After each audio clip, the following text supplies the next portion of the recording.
See, early on, I was really excited about, but I've got to a point where like, you know what? If I do any of this shit, I could be doing something to make money. I have kids. I have a family. You're going to pay me. Yeah. Matter of fact, I was looking at my Life 360 app because I have my daughter in there, keeping hers just like keeping Sav safe in California. She named it. My son was 8, and I still have the same one. He named that we're tracking each other, and it said, "Pay me, motherfucker, Meaike family."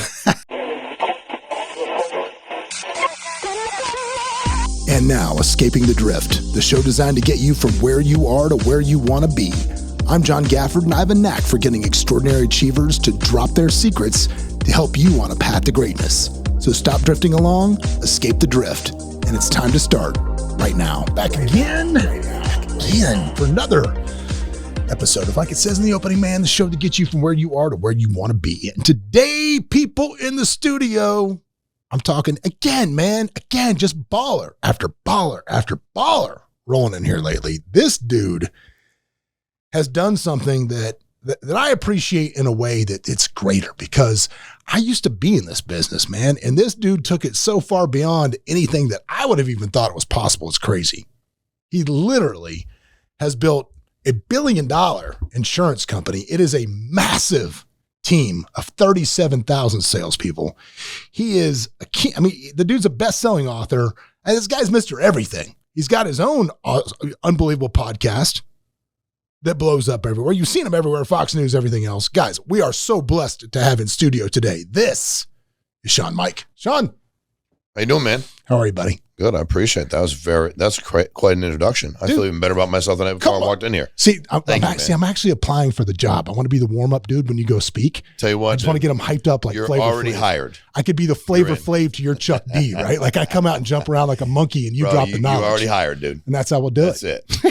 I love that. So let's do, look, for those of, if you don't know who Shawn is, this dude is a beast in the insurance world. When I say beast, I'm talking about king of the jungle type stuff. But how did you get started, man? I don't want to go further back than that with you, dude, because I'm always a big interest of nature versus nurture. Mm-hmm. So like, what's the background with you? Do you have like that terrible David Goggins story, or just what made you, do you think, growing up? Well, first of all, thanks for having me on, man. I appreciate it. I appreciate everything you do and everything right back at you, man. I see you everywhere. I've heard a lot about you, and it's good to meet you in person. So thanks for having me. And I need to preface this with one of the reasons I want to come on a show is I like real people that tell real stories. It's unfortunate with this whole nature versus nurture thing, because so many people, they fabricate their story. It's not a real story. So I shoot you straight. Whenever I have to say it happened, if I say it didn't happen, it didn't happen, and it makes my life a lot easier. My mother raised me and my brother. My brother's 2 years younger than me. She got pregnant when she was 17, had my brother who died shortly after birth. I would have had another brother. I'd have been the middle child, and then had me at 19, my brother at 21. My old man left. My mom raised us. My mom had a high school education, and my mother worked at a hospital plant product, kind of like wore a hairnet, worked there. She was a bartender and did all kinds of odd jobs. Give you an idea how hard my mom worked. I played baseball, basketball, football in high school, football and baseball in college. My mother's never seen me play any sport in her life, not because she's not a great mother, because she worked her freaking ass off. So mine was very much, I was very blessed with what I got to go through. But my mother, I will tell you, people always ask me, why do people have low self-image? Everything that I've studied, I went to college, got an undergraduate degree in social work, master's degree in psychology, because I wanted to play ball. That's the only reason I went to play baseball. And, my people say to me, what causes low self-image? I said, lack of unconditional love. And my mother, for all the things I had going on in my life, all the stupid shit I did, all the drugs and alcohol I was involved in, all the times I got arrested for doing stupid shit, she loved me through it all. My mother told me she loved me every mother effing day of my life. Truthfully, to this day, if I called her right now, that'd be the first thing she says. So she raised me, worked really hard. We lived in, subsidized housing, and I knew that's not where I wanted to be. I knew at a very, very young age, you're talking about your kids, I knew at a very young age I wanted to do a lot more. I knew at a very young age my brother had no desire to do anymore. And we lived in the exact same house, exact same circumstances. So I went to college, played baseball, got a degree, and then got myself a job immediately working with abused, neglected children. That was my deal. Well, real quick, I want to go a little bit deeper on what you just talked about. So, having that mom that had to work all the time, right? You guys were kind of left to fend for yourselves a lot. 100%. Sure. There was a lot of like, okay, dinner's on the table or figured out the can of SpaghettiOs, whatever it is. 100%. And you've got to just have a tremendous amount of resilience growing up in that. And I find that interesting that your resilience has got to be very high, but you said your brother's wasn't. Correct. So what do you think was the disconnect there? Dude, I'd like to give you a much better answer other than if you choose to be unsuccessful, you're going to be unsuccessful. If you choose to be cowardly, you're going to be cowardly. If you choose to cry and mope and whine. And also, like, I got a faith, dude, and there's nowhere in that book anywhere that says to be a coward, be a punk, be a complainer. Like, nowhere. I've read it. Like, I read it a lot. And while I don't understand all of it all the time, it doesn't say that anywhere. So I think that was the path my brother chose, you know? So I chose to not be. What bothered me the most as a kid, to be honest with you, John, by far the most, was the way people looked at me. They looked at me based on what we didn't have. And I always knew it because I was in AP classes in high school. I hated my AP classes because I hated the people in my class. And I'm like, none of y'all play ball at all. I don't have anything in common. But I realized I really didn't love myself enough, and I felt uncomfortable around them because they had good clothes, they were from good homes, and I just didn't fit in. So I was like, let me get out of these classes. But I knew I wanted something different, and I knew that my brother didn't. And I knew my mother would always tell me, it's like people always say, well, why'd you want to be an entrepreneur? My father, who wasn't around, was a business owner. My father did not work hard. My father made good money. I mean, he lived his life. That was his life. And later in life, I've come to build a relationship with him because after not talking to somebody for 10 plus years, you realize, like, bro, is it hurting you or hurting them? Like, what does it matter? So I reached out to him, oh man, we have the relationship that we have. But I built a lot of resilience to it, but I never thought of it that way. Like, I knew that my mother dated guys, and when they would come to the house, and I would be 14, 15 years old, and they'd be like, where's your mom? She's upstairs. She needs to hurry up. I'm like, bro, I will fuck you up. Yeah. Like, I will fucking smack the shit out of you if you talk like that about my mom again. Yeah. Like, and look at me and ask me if you're fucking like, I was really angry kid. I'm probably still angry, to be very honest with you. So, I mean, obviously angry at the situation, but very defensive, protective. Well, it's just interesting because, you know, you said around the AP classes, like, you didn't fit in, you feel with those people, but yet deep down, you were aspiring to be those people. 100%. So it's kind of, in a weird way, it's a stretch a little bit, but it's kind of almost like the obstacle's the way, like that modern stoicism take from like Ryan Holiday. I mean, what's the biggest struggle we deal with our kids? Never going to know those struggles. Yeah. Unfortunately. Well, that's fortunately, but unfortunately, your kids are never going to know, nor are mine. Well, and that's why it's also interesting that, you know, for so many in those poverty-stricken parts of the country, sports is the way out. It was the only way out. It's the gateway. But on the flip side of that, now your kids never knew that struggle. So I'm sure you utilize sports the same way we do in our household as manufactured 100%, adversity. 100%. And I think for me, you know, it's funny that, you know, you building this real estate monster and all things you've done. My mother got a real estate license when I was probably 10. And it was the first thing she'd ever done outside of a job. And I remember my mom, you're talking about, dude, 1982. Yeah. But I can remember the dress she was wearing. I can remember being excited. I remember hearing the terminology open house. I didn't know, like, I had to ask my mom, and I was very inquisitive. And I had a neighbor who, I don't know if she's still alive, but boy, she was a bitch. And she like would come over and try to beat us up. And she was a brutal, brutal lady. And I remember my mother got a license, and she looked at my mom and she said, Carrie, you know that you're never going to be successful at this, right in front of us in our little apartment. And my mother was very passive. That's why I think I've also got to the point I watched people treat her verbally the way they were never going to treat me. And my mother quit, gave up her real estate 3 months into it. Don't even know if she ever made a sale. I don't think she ever made a sale. And I remember like feeling so happy for her, and then realizing like, dude, she's never going to try anything ever again. Yeah. Never. And so I actually got my real estate license when I was like 21, and I got it because of that. Like, I really wasn't like, I didn't have a plan. I was a social worker. I was like, dude, everybody's getting their real estate license, meaning like 5 guys I knew.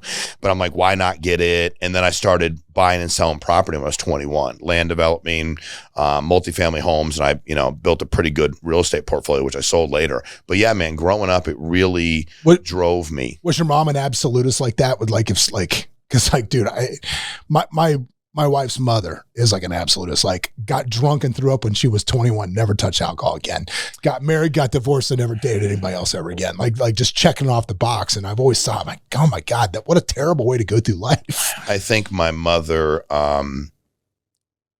she had a really, really tough upbringing. Yeah. You know, and honestly, in fairness, so did my old man. And I think when you look back on it, you know, I had a guy tell me one day that every son and father go through 3 phases. First, your son idolizes you, then he demonizes you, then he humanizes you. And man, I thought about my son. I mean, I coached all his sports. I was with him every minute of every day. You know, they idolize you. And what's weird is you start thinking a lot when you get older, and you're like, you know what, man? Like my old man was like, he was an ass. But guess what, bro? There are things that happened to him he didn't do to me. So as much as I want to demonize him, I realize he's a human being, bro. So he's just a human. How much joy do you take in the fact that you broke that cycle? Oh, I take a ton of joy in it. I think for me, you know, I've been sober 24 years. I love to drink. I love cocaine a lot more than I love drinking. I love smoking crack a lot. Oh God. Oh yeah. You know, if it didn't involve a needle, I did it. Oh my God. Yeah, man. And I quit. Actually, this past September 24th was my 24th year. Who else has a similar story to that? He's in Florida now too. Wow, shit. What's his name? Did rehab clinics in Connecticut or in New England. Lives in Miami now. Yeah, Eric Wolford. Okay. Do you know Eric? I do not know. Okay, yeah, no. You guys got a similar story. Yeah, dude. Similar story. And so and I think everybody in my family, so that was one of the first ones I broke. I graduated from college and all that. And I just, wanted to be, I wanted to your point, I wanted to be like those people on some level, but I wanted to have the same chances they had. And I had to convince myself that I could. And when I got into real estate, I started getting around people. And, I did really well. And I worked at like Remax and William Ravis. That's a big New England one. Mm-hmm. And I did really well. And I was like working my job. And I'm like, dude, I'm like #1 agent. And I don't even work here full time. Like y'all don't work. So I was like, this is such an awesome industry because y'all don't do anything. The people in my office. I'm like, you just hang out. Like this is easy. It's easy to beat you guys. And then I was like, I get to compete again. Like I thought I'd be playing baseball till I was 35 years old, getting paid to do it. And I'm like, dude, I get to compete again. And that's what got my juices flowing. So I realized I love to compete. I want to prove people wrong. I obviously developed a lot of resilience growing hasn't left me. I see a lot of folks that go make enough money to live on.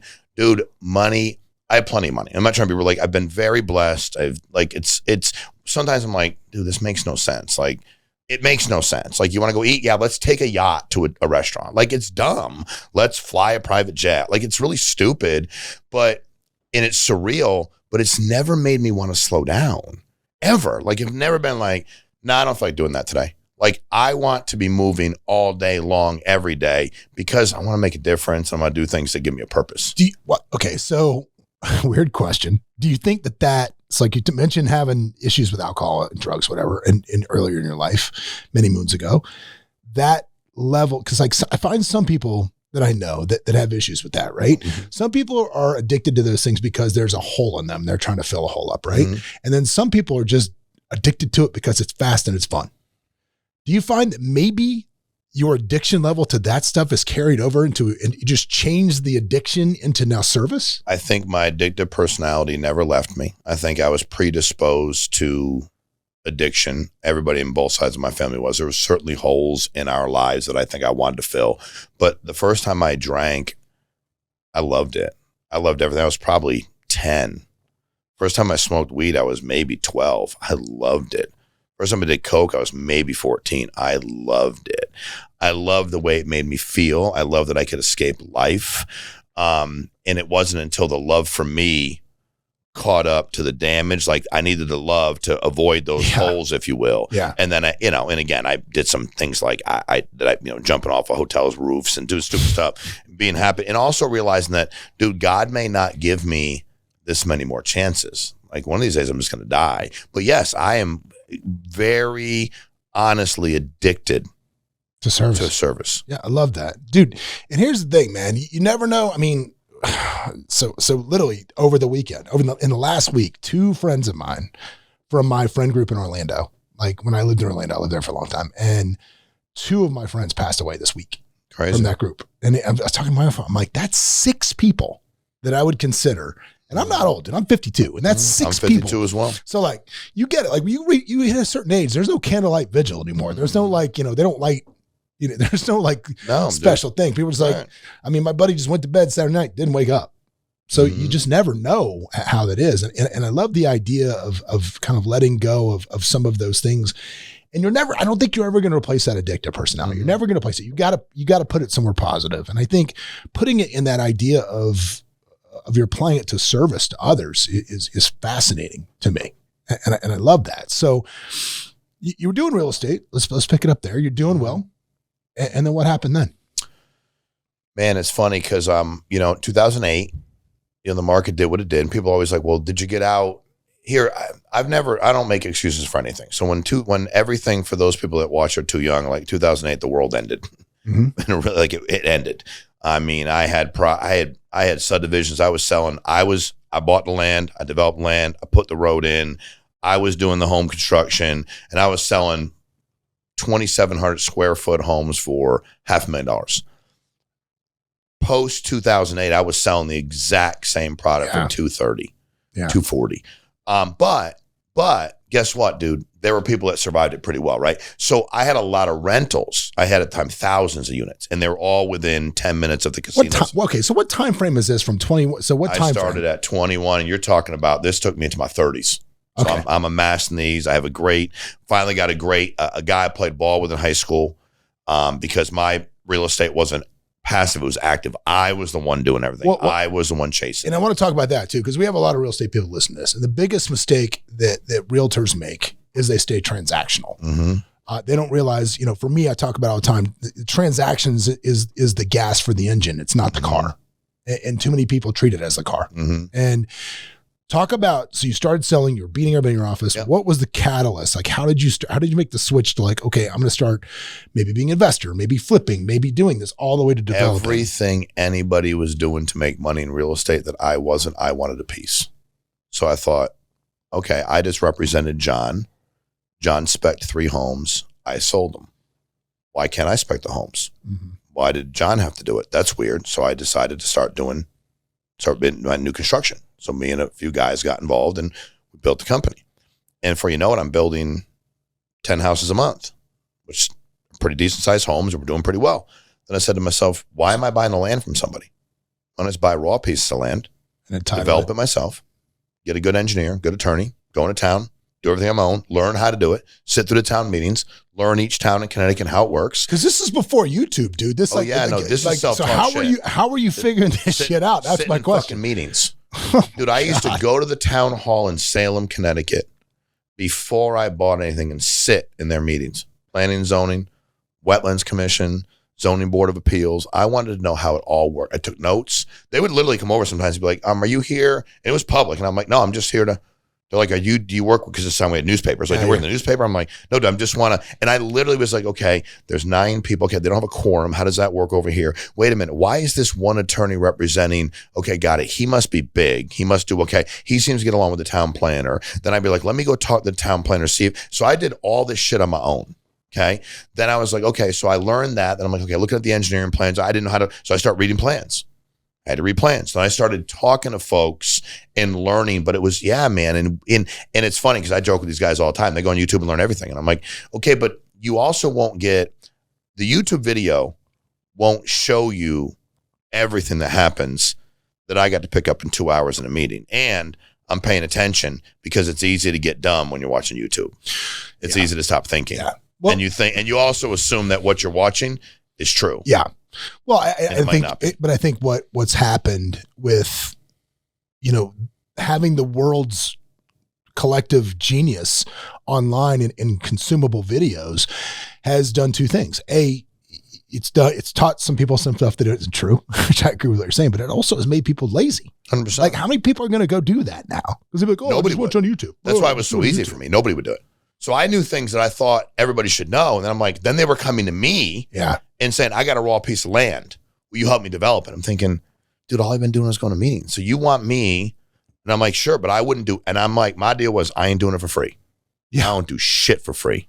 See, early on, I was really excited about, but I've got to a point where I'm like, you know what? If I do any of this shit, I could be doing something to make money. I have kids. I have a family. You're going to pay me. Yeah. Matter of fact, I was looking at my Life 360 app because I have my daughter in there, keeping hers just like keeping Sav safe in California. She named it. My son was 8, and I still have the same one. He named that we're tracking each other, and it said, "Pay me, motherfucker, Meaike family." He was 8, and I remember always saying like, I'm gonna be on the phone. I'm like, dude, I'll do it, but you're gonna fucking pay me. And my deal was, so I started getting involved in so many aspects. I started doing really well financially, better than I ever thought I would do. And I loved real estate. It was really a passion of mine. And post 08, the rentals went through the roof. It was unbelievable. Yeah. Matter of fact, I probably wouldn't have sold them, except I had a company from China reach out through a broker I knew. And I was like, what are they doing here? He's like, the casinos. There's so many people coming from China to work and gamble and the whole deal. And I'm like, all right, what would they? I'm only going to sell them as one. I'm not going through what. If the number's big enough and fat enough, I will sell it. Yeah. And matter of fact, got to the point where I almost lost the deal because I had to use this broker because he brought them to me. And he's a nice guy, but like, God. And I'm like, and it was painful. And at one point he called me late and he's like, hey, there's permits from like 40 years prior to me owning them. He's like, we're just going to push back on them. And I'm like, dude, how much do they want? He's like, 50 grand. I'm like, just pay it. Just pay it. Like, what are we doing here? And I'm like, but you realize how people, they want to die on the wrong hill all the time. And I sold those properties. When I tell you that COVID, I first heard about COVID because this is how long it took me. I held on to it for quite some time. I sold those, and 14 days later, COVID, and then 2 months later in Connecticut, moratorium, don't pay your rent. I had tenants that didn't know that I sold them. Yeah. That would call my guy and be like, hey, like all excited, like we're not going to pay rent. Dude, I could have bought those back for 30 cents in the dollar, and I didn't. I was like, you know what, dude? Once that happened with the government, it freaked me out. I was like, dude, they can do some stupid shit. Don't ever underestimate how dumb the government can be. Oh, yeah. You know what I mean? The U.S. government's won 2 world wars and prints own money, but they can do some stupid shit. So I was like, all right, you know what? So that was my run in real estate. And dude, it's so funny that, you know, like the Chinese, when they were buying here in those times. I mean, see, I had the exact opposite experience, man. Like when 2008 hit, this was ground central for foreclosures. I was the number one, like LPS was the foreclosure house. They were the biggest one, the robo signing cots, right? They were the ones who went down for that. I was their number one agent in the entire United States. Crazy. I was going to work with, you know, fucking board shorts on and flip flops and turn the computer on and there'd be 30 new listings. Yep. And then we were just kind of slinging them. But at one point, like I had a bunch of Chinese contacted me about it. And then it was like, it was still to this day outside of Shania Twain, probably one of the wildest experiences I ever had in real estate, which was, it was a bus full of Chinese people. And I just put them all on a giant bus and we'd pull to a house and they wouldn't even go across the threshold. They would literally stick their head in the front door, look left, look right and go, yep, you buy this one. Yep, we buy this one. Yep, we buy this one. And dude, and it was crazy. We right before my deal was closing, they disputed. They said they did not believe my rent rolls were accurate. They said there's just no way, because I had a very low vacancy rate. I did not have delinquent tenants. I had thousands of them. And I said, why don't you just ask me how I do it? I'll tell you all. And they're like, well, the guy's like, well, they don't really. I said, dude, do me a favor. I said, pick 15 units, any 15 you want. 15, give them 24-hour notice. I'll meet the guy myself. I will drive him.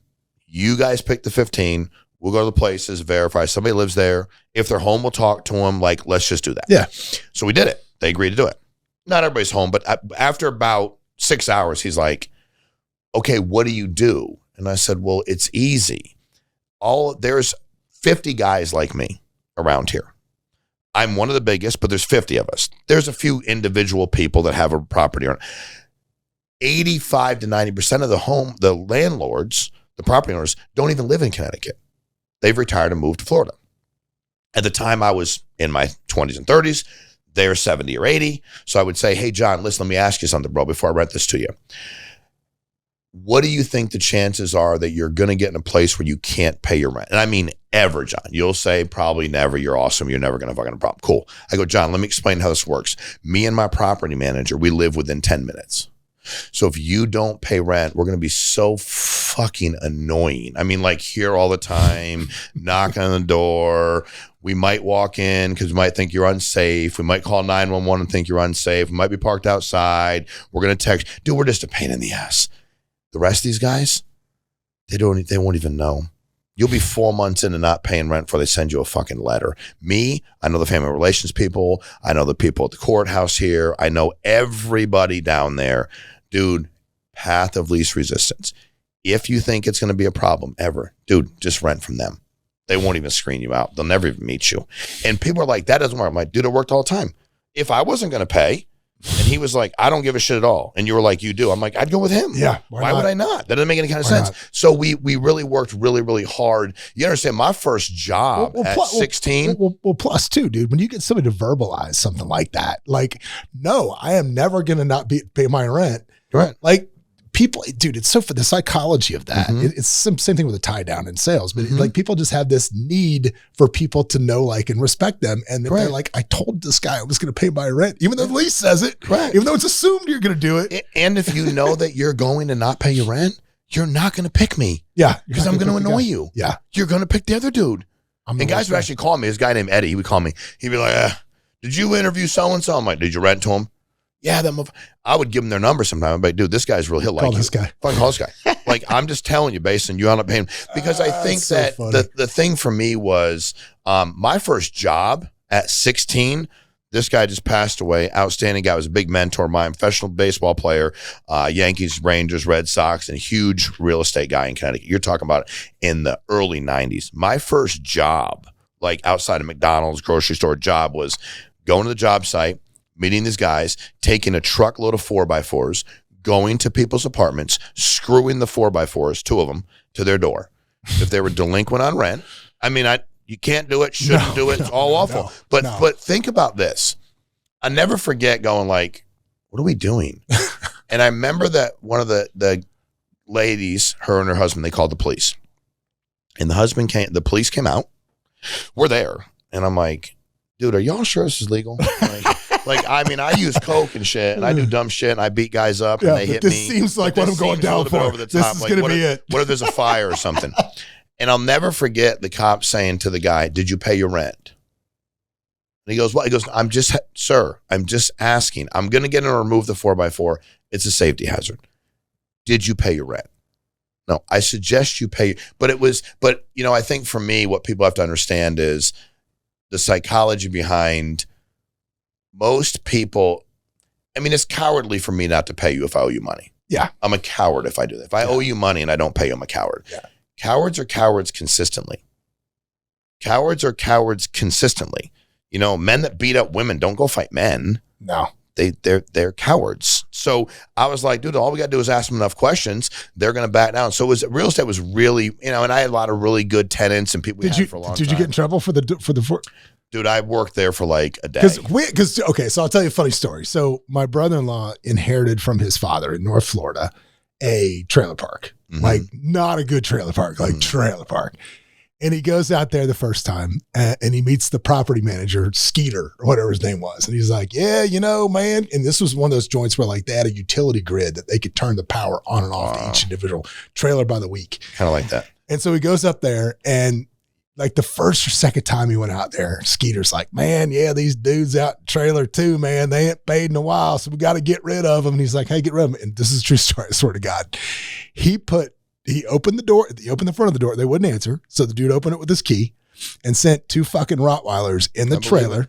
And out the dudes came fumbling the back window, blah, blah. And my brother-in-law standing there like, holy shit, like we can't be, like this can't be, they're going to call the cops. And Skeeter looks at my brother-in-law and goes, Mr. John, he goes, man, people rent trailer by the week. They ain't calling the law. That's exactly true. But it's true. And they ended up turning the power off on somebody else's trailer. Yeah. And he did get arrested for it. So my brother-in-law ended up having to go, what was funny at the time, in front of my dad, it was the judge. He was the judge. over turning the power off in some trailers. That's why I asked if you got in trouble. Dude, it was a different world, man. Different world, man. And I think but listen, I learned a lot. It was very good to me. I enjoyed it. Like I enjoy everything about real estate, to be honest with you. I thoroughly enjoyed it. Well, let's talk about it. Let's shift into insurance, dude, because that is a business near and dear to my heart. I made a bunch of money in that business early in my career. So how did you get started there? So I had a guy approach me, weirdly enough, in '08. I was buying a 4-family home. He was a real estate broker listing it. And he said, you ever think about, find other ways to make money? I'm like, well, dude, I have money. But I'm always open. What do you got? And I assumed it was something real estate related. And he said, you ever heard of mortgage protection? And I said, and I hadn't. I said, and I know you mean like selling mortgages? And he's like, no, mortgage protection, life insurance. And I said, the guy's name was Jim. I said, no, Jim, I've never heard of it. And he said, well, you get your license. And I really didn't pay him any mind. He probably tried to recruit me 4 times. I didn't really pay him any attention. But the 4th time he came to me with a lead, and he handed me this form, and this piece of paper, and client's name on it, explained the product. They put their name, date of birth, signed it, put like a little code words from you called them. And I was like, let me see it. So I took the thing and I called it on my cell phone. And he's like, what are you doing? I'm like, just call him. The guy answered. And I'm just like, hey, dude, you fill this thing out. My name is Shawn. I'm getting back to you. Got your information. You wanted some information on mortgage protection insurance. Do you remember doing that? He's like, no. I said, cool. I have the form. Your date of birth. Oh, yeah, I do. I said, cool. I'll be out tomorrow, whatever time. So I hang up and he's like, dude, how'd you know how to do that? I'm like, it's a lead, bro. What are you talking about? I said, but I need my license. He's like, yeah, dude, you can't sell me until you get your license. So I said, all right, I'm going to get my license. I was intrigued by the lead. Got my license about 4 or 5 days. I still had no desire to do anything. I just figured I'd get the license, can't hurt. Maybe I'll sell myself a policy to my buddies, whatever. And so I got my license about 4 or 5 days. And about 2 weeks later on a weekend, I was like, you know what, dude, I'm going to freaking call some leads this weekend. What was the first contract you were on with him? What was my contract level? With him? 90, 10, 7-month advance? What was it? Are you kidding me? I was at a 55% term, 38% final expense contract. Oh. But you understand, I know about life insurance. Yeah. In real estate, I'm getting 6% and getting half. Obviously, the transactions are a hell of a lot bigger. Yeah. But to me, I'm like, you know what, dude, I got my license. And I didn't even ask actually at first. I was like, because I was just so new to the business. Funny you asked that because I worked at that company for 5 years. On that split? No, I moved to 110, which still was okay. 110 mortgage. Were you taking the 7-month advance or no? 10-month advance. Yep. And what happened at that company, I was at my 5th year, my annual convention. And I've always struggled with recognition's not important to me. That doesn't make me right. Not politically. And recognition's really, like the parking space out there, number 1 agent, I'd want it. But if it was that over money, give me the money. Yeah. If you're like, dude, what do you want? I'm like, I'll take the money and I'll park. You didn't see a parking space out there with my name. No, I know. But I know what you're saying. I saw that. You saw my car parked over the side. Exactly. Yeah, I don't. But I really struggle with that. So I was at an event and the guy that owned the company said, hey, man, you're our number 1 income producer for the year. And I'm like, I've been the number 1 income producer for 3 years. And I've been here 5. And he said, yeah, but I need you to do me a favor. I want you to talk about top line income in gross. And I said, well, I do. I talk about top line and bottom line and expenses, and that's what I'm always going to do. He's like, I know, but you're oversharing. And I said, well, it's my information. I'm confused. Now that my peers would get up there and go, I made $740,000 this year. I'm like, dude, he netted 80 grand. Yeah. Like he didn't. So I said, and I remember him really pushing back nicely to me, but he was just like, I really just wish you would. And I got up and I said, dude, either I don't have to get on stage. It's not that big a deal to me, but I'm not going to be able to lie to the people. Because if I'm going to serve them, I ain't going to lie to them. Mm-hmm. And then it hit me, dude, that year I made 1.4 million gross. Dude, I didn't make 200 grand. I didn't make $200,000. I didn't. The fees, it was crazy. Wow. So I decided to launch my own company. After 5 years being one of their top people, you barely broke 200 G's in that business. Correct. Yeah, but you'd be shocked. Well, hang on a second. So your expense, were they providing you leads or were you generating your own leads? I was buying leads. Okay. I was paying lead override. Every time a guy in my organization bought a lead, I had to pay for it. I had monthly fees, weekly fees, training fees. Just getting zapped. Anything they could get me on, they got me on. And the reality was that I already had money. Like I was broke. I was making money and I enjoyed doing what I was doing. So I decided, it's funny because even then I'm like, you know what, man, this isn't going well. I flew down to the corporate office, met with the owner of the company. I said, dude, here's the deal. Cut me a new deal.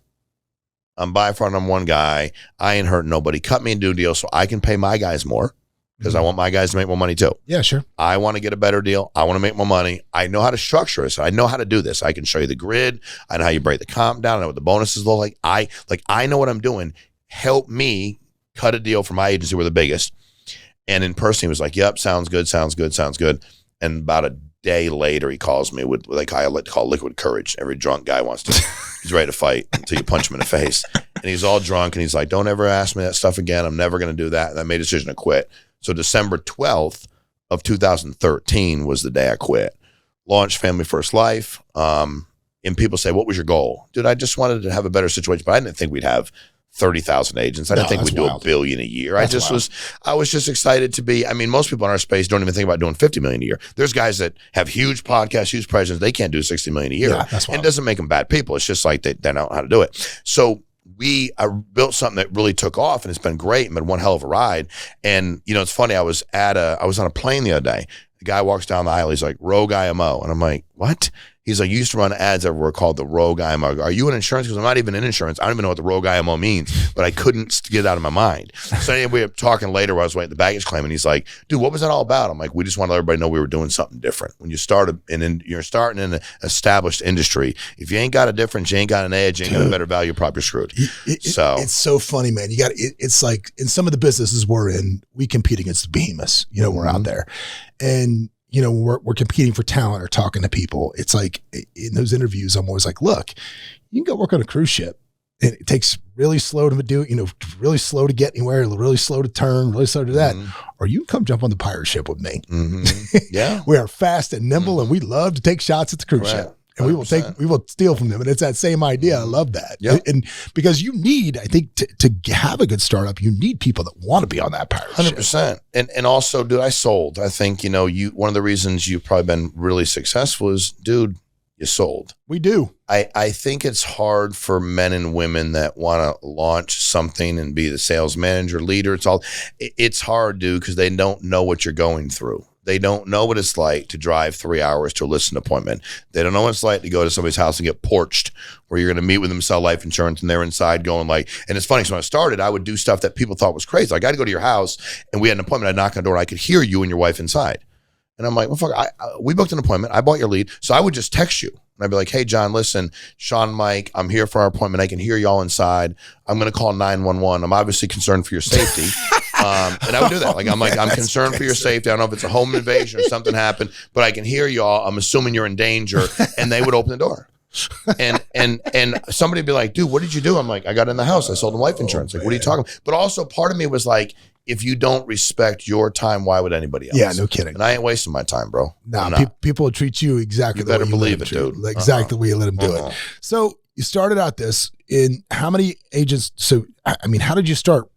Walk me through the evolution of this business. So in most businesses like yours, there's got to be a lead source. So did you establish a lead source first? How quickly did you vertically integrate lead source? Because I'm assuming you have got to be vertically integrated. So here's the funny thing. It's an interesting story. We did when we started. So we had our own mail warehouse that we worked with. That I had a deal with that guy, and it was pretty much our mail warehouse. As leads evolved, YouTube, IVR, all the stuff we did in social media, we did a lot of it. And then probably 3 years ago, it got to a point where I was like, wait a minute, I can teach you how to do the leads. I can show you how to do it. We pay you better comp anyway. We got crazy good bonuses. A little bit of a lot becomes a lot of money. We're doing great. You know what? Wherever you buy the leads from, you can buy them from. Matter of fact, we just wanted, because for us to manage, the lead gen business has changed so much. You understand? 100% of what I did when I started was direct mail. Yeah, it's all mail. That's all it was. And now with what we do, I mean, it's meta. I mean, social media, it's where everything's spread, and the acquisition's cheaper, the quality's really good. And then post-COVID, it's all virtual. You understand? We were 98% face-to-face. So you're doing, it's all Zoom now? 98% Zoom. We went literally, so these guys are getting on the phone, getting on Zoom from their house, from an office, however many days a week, however many hours a week. But we literally, when COVID hit, I remember people like, what are you going to do? Well, we kept running appointments. We would bring our lawn chairs, sit, because people would say to me, well, what are you going to do? I'm like, dude, I don't know. We have to be whatever, social distancing. How close are you to your clients anyway? Like, I sit down and talk to them. They're like, what do you do with your clients? Yeah. Like, I don't get that close to them. We're not snuggling on the couch. Bro. Like, we ain't sitting on my lap. Like, they're there. I'm here. We're getting them insurance. So but yeah, so now it's funny. We did integrate all that. We do have a great platform. And it's funny you talk about the tech. Give you an idea of startups. We had we were so deficient technologically by the time we were 3 years in because we didn't anticipate having thousands and thousands of agents. So I remember when I was looking at like the infrastructure and had a guy come in and do a whole deal. And it's funny, one of the guys that works in my office that managed it said, what do you think it's going to cost us? I said, a couple million. And come back and I'm like, it's like 7 million. You know what I mean? And it's funny because what people don't know about scale, and we've always been really aggressive, like your pirate ship analogy, we throw it in where, I was already making some money other places. The first couple of years, dude, I wasn't taking any money out of the company. Yeah. We were killing it, but I was like, dude, I'm good. And I never needed to. So the guys that were trying to compete with me, dude, they needed to make so much money and keep so much money, and I didn't, Did you have a scaling plan? Like, do you use EOS, any of this? Like, are you running anything like that in your business? If I told you that was my compass, I'd be lying to you. I mean, I understand them. We've looked at them. Here's what we had. We had this idea that if we believe we have the best value proposition in America, which I still believe that we do, and nobody can prove me otherwise, we're by far the biggest. In our space. So I say, okay, if we do that and we can leverage social media, build people's self-images up and teach them to be leaders, and then we can start, instead of being so focused on, here's your sales training is great, we have everything put together, but what if we took every agent and said, we need to get you to 25,000 legitimate followers? Like, what if we leverage social media like nobody ever has? And then we just started recruiting everybody to the point where like, get online at night. If they're in the business, if they're not in the business, ask them if they want to make more money. They make more money here. That seems pretty simple. That's it. And we're going to treat them great. We're not going to micromanage them. Those that can't manage, micromanage. And we're by far the biggest. So if we're by far the biggest, it has to be working because we do the most volume. Well, let's go backwards because obviously once you become the biggest or you get size to your company, it almost becomes like a vacuum and you create gravity to your company. What was the hardest thing about getting the first 10 to commit? Oh, early on recruiting? Yeah, the first 10. You're in office. I'm open. Let me get my first 10. And I'm not talking about the 10 you already knew that followed you from the company. I'm talking about the real first 10. The funny thing was, it was hard because there was no proof of concept. So it was hard because what people would ask is, hey, man, like, how do you know it's going to work? Because you just started. And my deal was, I was like, I don't know if it will. And I'm like, I don't. Here's what I do know, though. We're going to be the biggest IMO you've ever seen in your life, or we're going to go down in a ball of flames. Either way, it's going to be a lot of fun. I ain't going to hurt you. I'm not going to lie to you. And shit, you'll probably make more money than I'm going to make early on. But that's what we're going to do. But if you want me to look you in the eyes, John, and tell you I'm 100% sure we're going to succeed, I'm not 100% sure. I will not quit. 100% sure I won't quit. 100% sure I won't back down. 100% sure I'll give it everything I got. And I ain't no punk. But am I 100% sure it's going to work? No. Are you in or you're out? And the also reality was, what are you committing to? My idea is, what are you committing to? Yeah. Like, let's just say, what's the downside? Because people would say to me, you give away too much comp early on. I'd be like, okay. And I used to tell everybody, like, I'd go to these meetings and my competitors would be there. And I'm like, dude, don't let me make it 3 years.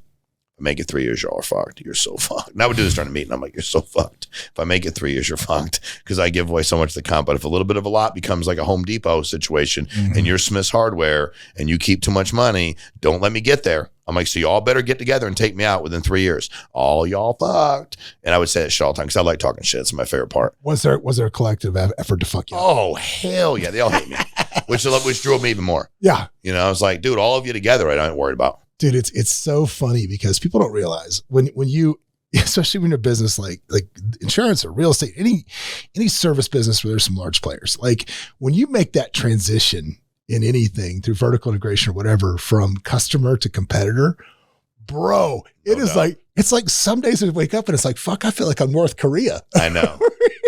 But dude, what's weird for me is I don't know what I would do without that. Yeah. I need that. I love it. I need it. And it's funny because I was reading, have you read it's 38 Letters John D. Rockefeller wrote to his son? It's a great book. Mm-hmm. And one of the letters is about that. He's talking about the railways and gold and all the things they were doing back in the day. And he was just elaborating on how awesome that part of the deal is, knowing that everybody's coming at you because you want to be the biggest.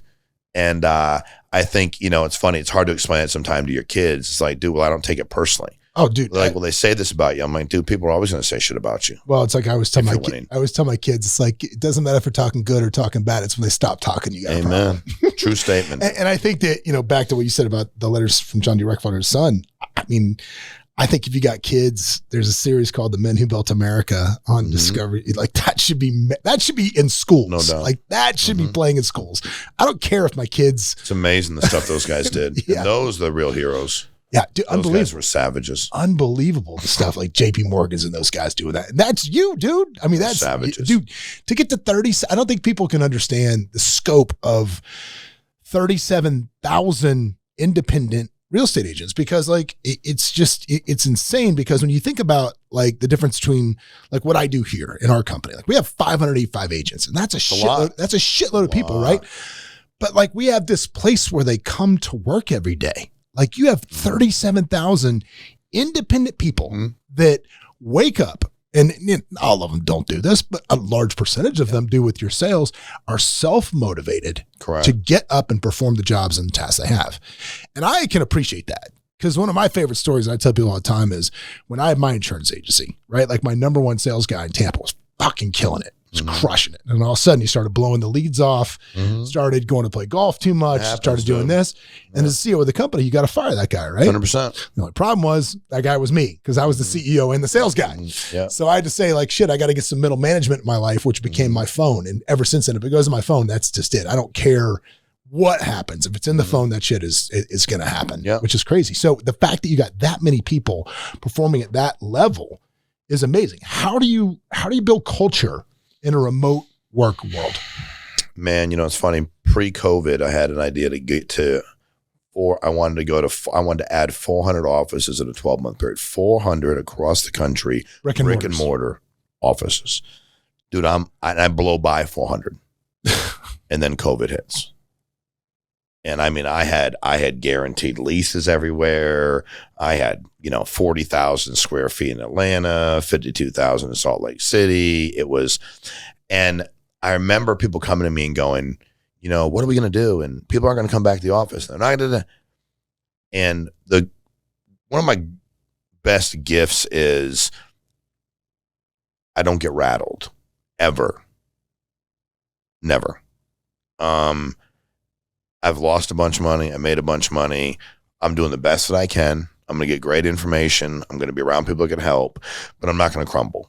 So like, we had to really, it's a great question, John, because we really had to build a virtual culture. So we had to take the structure that was in the offices best we could, because short-term goals and structure will give people a sense of urgency. And I'm like, okay, how do we get structured? So we started doing things that were structured. To your point, I'm like, okay, every day, Thursday at this time, I'm doing this for this group of people. Every Friday, I'm doing this for this group of people. And then what I started doing is I started traveling and getting other people to travel to people and doing a pull together events. Okay, you don't have the office. Cool, got it. All right, yeah, we do an annual convention once a year. You know what? Let's start doing, so they came up with this terminology, lock-ins. So they would get an Airbnb or a few of them in a city. 40 agents would fly in there, stay together for 4 days. They would do it like every 3 months. So you built that culture. I love that. Face to face in a lock-in. And then it's like, hey, man, with zero overhead expense other than a small rental. Correct. Fuck. And now it's like you get some pizza and some food. You're dialing all day long. Everybody's got their phone. You got an Airbnb. It's got horseshoes, volleyball. You play around a little bit, take them to Topgolf. Everybody goes home. But it gave them that camaraderie. And then off of that, what they did was Zoom dial. So I was like, okay, dude, you did office meetings, right? Why don't we just do this shit on Zoom? When do you dial? Here are the days I dial. Good, do it all on Zoom. Yeah. Well, they gotta get on the video. And I'm like, hey, they're independent contractors. And that was the other thing, teaching people, stop trying to treat people that are independent contractors like they're your employees. Yeah. They're not your employees. And just because you had an office and they came in, they're now at home. Mm-hmm. If they decide to dial 4 hours a day, 2 hours a day, recruit more people. The answer is always new blood. Yeah. So stop beating them down for what you're not doing, and good self-assessment on your part where you're like, hey, dude, like I was just not as engaged. So it kind of starts moving sideways. Yeah. Yeah. So are you engaged, bro? So we have a lot of support virtually. And what's happening now, I'd say over the last probably 6 months, now we have people over in offices again because a lot of the people themselves miss the culture. Yeah. They miss it. And I'm like, dude, I'm not, you guys want to do it. I had a grand opening in Tampa last week. I'm going to Denver next week, Kentucky the week after that. So I'll fly in. I'm going to speak to an hour, get them all fired up, see their new office. But it's their office and they decide to have it because they want to be in person. Yeah. So when you're looking at a market that wants an office, do you get like letters of commitment for office rental space? You just provide it? I mean, are you subbing it? What are you doing? Pre-COVID, oh, dude, it was the wild, wild west. And we were growing so much. I'm like, okay, you know what? That's going to run me $35 a month. Cool. Yeah, do it. How many agents? Yeah, it was easy. I'm like, we have 12 offices. I couldn't even keep up. We had too many people. Yeah. So I'm like, okay, you know what? That's going to charge. I'll get $3,000 a month. There's 36, covers the whole deal. Boom, it's triple net. Here's how we get it. Boom. And I don't want to make any money, but I don't want to lose any money either. I'm like, I don't care if I make any money. I don't want to lose any money. So we didn't even have to. Now, post-COVID, I'm like, dude, you better get all this stuff. And we've gotten people to take a breath. I didn't need some of the space I have is like, oh my God, like we didn't need it. It's great. It's got a gym, a cafeteria, penthouse, bar up top. That's outstanding. Yeah. So now it's like, how much does that cost you? Don't commit. We don't do long-term leases because you don't know what's going to happen with the business. So these guys will call me and I'll be like, dude, you can find something. You don't need to sign a 5. You don't need to do that. Like take a breath. Relax. Yeah, that's always been the philosophy we've kind of had here, which is like I treat our office spaces for our company like a restaurant, right? Which means I'd rather be the dude where it's impossible to get a table because I don't have any open offices than the dude that's looking around at a bunch of empty offices like I hope somebody comes in. Ours guys are hanging off the walls. Yeah, dude. Which is good. Yeah, it's like I want 140 people there when it only holds 112. Yeah, we're squeezing you in best we can is always my philosophy too. I want to go back because you said I don't ever get rattled. And I love that because I could see the passion in your eye when you said that, right? Walk me through your process when adversity strikes. I get excited because that means I had to compete because adversity, it might be a person, it might be a situation, it might be an entity outside of us, it might be me, right? So I think that it inspires me and motivates me, number one. And I'm a perspective guy. So I'm thankful that I had that adversity. I'm every day legitimately I'm like I could be in and I know that it's so easy to say, well, that's a simple I get it, Shawn. It's like, but why don't you live it? Getting it and living it are two different things. And I also realize that the people around me for the most part don't love adversity.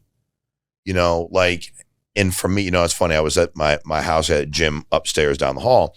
I was about 4 months ago, my daughter was home from college and she's like, hey, there's a guy at the front door knocking. And I said, what's he look like? She told me.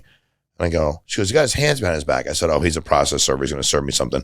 So I go downstairs and I'm like, I open the door. He's like, oh, I said, just give it to me. Don't be weird. Yeah. Fucking give it to me. It's awkward. So he does. And I shut the door and I put him with it. And she goes, what is it? I said, I'm going to sue for something.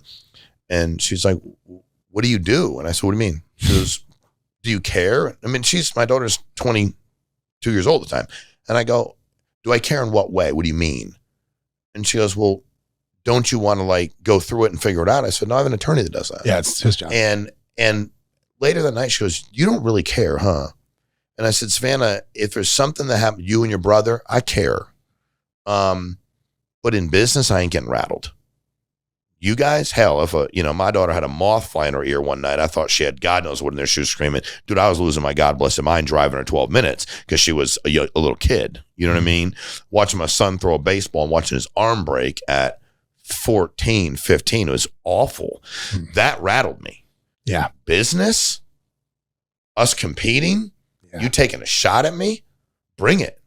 Like now I'm alive, bro. Like, yeah, you picked the right guy. Let's go. And I think for me, I get excited. And I also know that the calmer I can be, the more productive the people around me can be. And also I want the adversity. Meaning, I coach my son's all sports, baseball, basketball, football, and I have one of his buddies who works with me in insurance, makes $300,000 a year, 21 years old, 22 years old. And I said, what was the greatest thing I taught you about basketball? Now, John, when I tell you that I'm not a good basketball player, dude, I played in high school because I was an athlete. I fucking hate basketball. It don't make any sense to me. I like tackling people. I like hitting shit. I'm just not my game, bro. Yeah. You know, and I don't know a lot about it. Like nobody was asking me what play to run at the end of the game. And in high school, all I knew was screen from my buddy Mike get a fucking rebound. And my coach would say, don't shoot my basketball, meaning I had to give it to somebody that could shoot. Yeah. Like I understood that concept. So I remember I was asking him on a podcast, I said, what's the greatest thing I taught you about basketball? And he got real quiet. I go, dude, do I know anything about basketball? Like y'all played in college, y'all play over places. Like, no, not really. I said, cool, thank you. I don't know anything. What did I teach you? He said, honestly, the greatest thing you taught me was to not be afraid of anything, like ever. And I wanted people to be mad at me. The adversity strikes me, that means it ain't striking y'all. I'd rather have it be me. So if I walk in the gym and I talk shit to everybody, they're mad at me, not my players. Yeah. And then if something happens to my players and I make more of a scene myself, they're mad at me, and I want them to be mad at me. How do you deal with somebody when they let you down? It used to really bother me. I used to take it personally. I used to get hurt for them. I'd get angry if I poured into them. And I never believed no good deed goes unpunished, but that's probably one of the truest statements I've ever heard in my entire life. So I've done a lot of really good things for people I didn't have to do, and they still let me down and went out of their way to let me down. And I realized that everybody, I learned grace. Everybody goes through shit. They didn't want to let me down. I hedge my bets more. Mm-hmm. I'm really cautious, meaning like I'm not that far out anyway. You let me down, it really didn't hurt me. Mm-hmm. It takes me a long time to trust. Yeah. Long time to trust. You know, it's funny in the book Beyond Entrepreneurship, they were talking about, there's a chapter where they talk about people are either really trusting or really untrusting. And it's just kind of a choice that you make. And the guy's mentor was like, look, I've been burned, but I just choose to see the best in people until they let me down. And he goes, when people don't let me down, and I thought this was so interesting. And obviously that's why I asked you this question, because he says, you know, it's either a crisis of character or a crisis of incompetence. Yeah. And if it's incompetence, I have to ask myself, is this something that I can teach this person to do? Or do they have the aptitude to do it? Or have they just, you know, whatever I need them to do, just outgrown their seat? Or is this something that they just did this because they have bad character? Right. And that's kind of the hardest thing to judge people. So how good of a judge of character are you? Is it something you go through experience, or how much of it's gut? I think a lot of it's gut. I mean, my experience, just because I have the experience, you're a different human being. Your circumstances are different. I look at people's surroundings, like who they're with, relationship-wise, who they spend time with. I try to gauge some of that before I get to too far in. But also that crisis of character may be situational. I have some really good people that did some really stupid shit in really bad situations. I have guys that did some really stupid shit, let people down because they were drinking too much. They're in a bad relationship. They were depressed. It doesn't mean that it's an excuse, but it was a situational character issue. Yeah, so and it doesn't mean that's an interesting take, that character can be seasonal. 100%. But and also it's not my job to judge. You know, two of the greatest things I got a lot, is that I don't drink, so I'm sober. So everything, and I do have a really healthy fear of the Lord. And dude, that book tells me not I can't judge nobody. Yeah. So the minute I start finding myself doing it, I'm like, dude, they're a human being like you, bro. Like, relax. Like, who are you? Like, you got to make decisions, stand up for your family, protect people. I get all that. But also, at the end of the day, I've had some people that nobody's believed in them. And I think we have a lot of, you know, people that work with us that people have given up on. But I'll tell you what, dude, you take somebody that people have given up on and you believe in that guy, and all of a sudden he starts to have success, and he's had some dysfunction in his life, and he has a resilience that you talked about earlier, dude, be careful. And that was what I knew about the people we recruited, man. We had a lot of really good people. It didn't mean that my first ad was now hiring athletic or military experience required. It was my first life insurance ad I ran. People call me up and be like, hey, man, I'm in. I played ball at NC State. What's the job? I'm like, dude, you're going to be perfect. Come down tomorrow morning. We'll talk about it. We'd be half an hour into it. They wouldn't even know what we do. They'd be fired up. Sometimes they'd get up in the lead and be like, hey, what do we do again? They just want to be around me, and I liked them. Yeah, I love that. I love that, hiring a core competency, not 100%. A skill set. I love that, which is good. When you look for people, like, again, I'm going to take that a little deeper. How do you know somebody's going to make? I mean, what's your hit rate on people? Because as much as I wish I could say mine was 100%, it never is. I know kind of what I'm trying to do. Mine's 100%, but I as an independent contractor, the one thing the biggest thing I'm rabid about is accountability. I'm rabid about accountability. If I go, hey man, tell me about why you're here. Well, I was working at this other company and they suck, blah, blah, blah. I'm like, well, somebody made money there. I always go, well, somebody made money there. Why did they make money and you didn't? And I just get quiet. I'm just like, and I'm waiting. And if you go, yeah, you know what, Shawn, I could have, no, it just, the place sucked, or this happened or that happened, I'll nicely go, hey, let me ask you something, John, if you don't mind. Do you ever take responsibility for anything, or do you blame everybody always? I've gotten really good at asking questions people want to ask. And I don't ask them to be a prick. I ask them because I want the information. Yeah. And a lot of times, and if they're uncomfortable, I said, you know why I'm asking those questions? Because I genuinely care. It'd be easy not to ask those questions and just move on and dismiss you until you get contracted and never talk to you ever again. But I want to know why you think that way. And I want you to get better. And I want you to get better because I care about you. I don't even barely know you, but people cared about me when I didn't care about myself.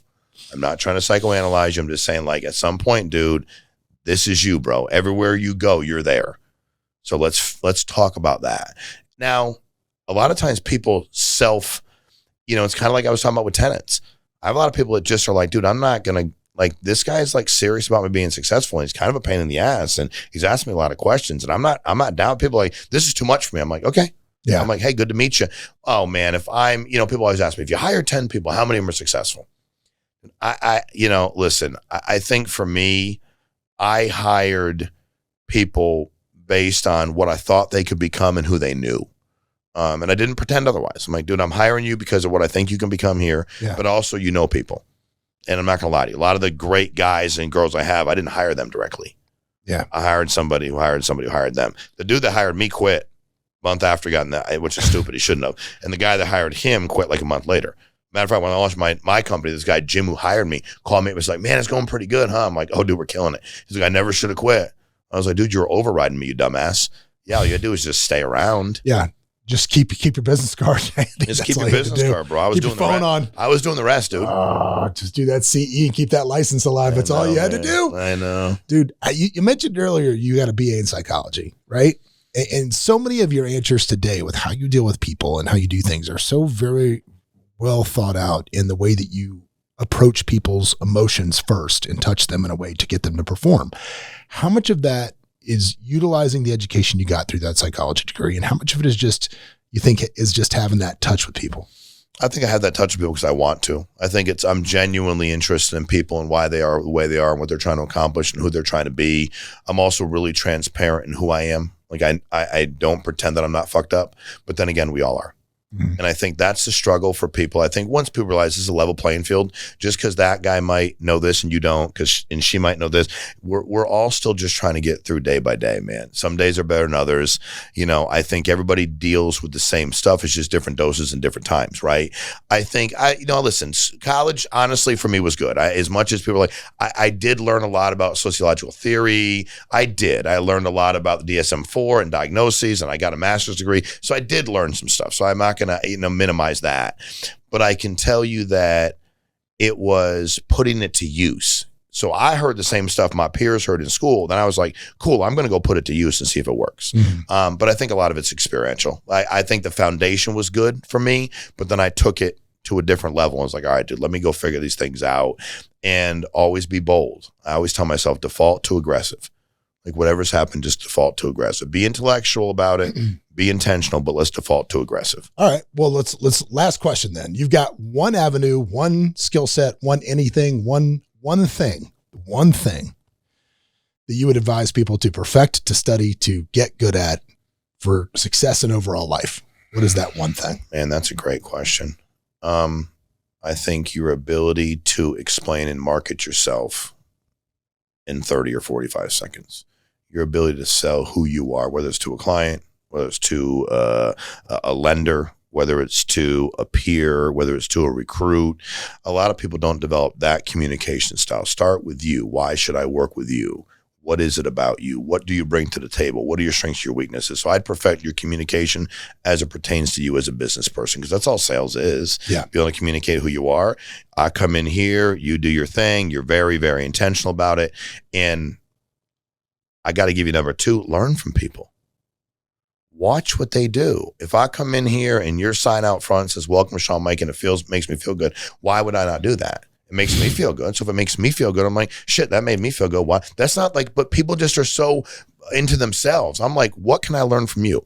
I want to be on your show. I want to know you. That's great. I'm happy about that. But I'm also like, what can I pick up in the short period of time I'm here? Yeah. So you got to keep your ears and your eyes open, but if you can't market or sell you, you can't market or sell anything. If you can't sell you, who the hell wants to join you? Yeah. Well, brother, man, if you didn't get anything out of that, something's wrong with you. I'm just going to tell you real quick. If they want to find you, Shawn, how do they find you? Instagram's easy, man. My last name is Meaike, Shawn Meaike, SHAWN. Everything's in my name. Website. We got the Pick Money, the podcast. I wrote a book called Punch Me in the Face. I do stuff all over the country, and I'm not hard to find, man. Go on to IG. If you want to hit me up, send me a message, and I'll get back to you. I enjoy trying. I enjoy what I'm doing. I love that, man. I love that. Look, if you're out there and you're drifting along, I mean, this is a dude that, I mean, if you think about it, this started in 2013. That is not a long time. That is 11 years. In the fact that they've been able to achieve what they've done in that time, really just by having a higher expectation of what's possible.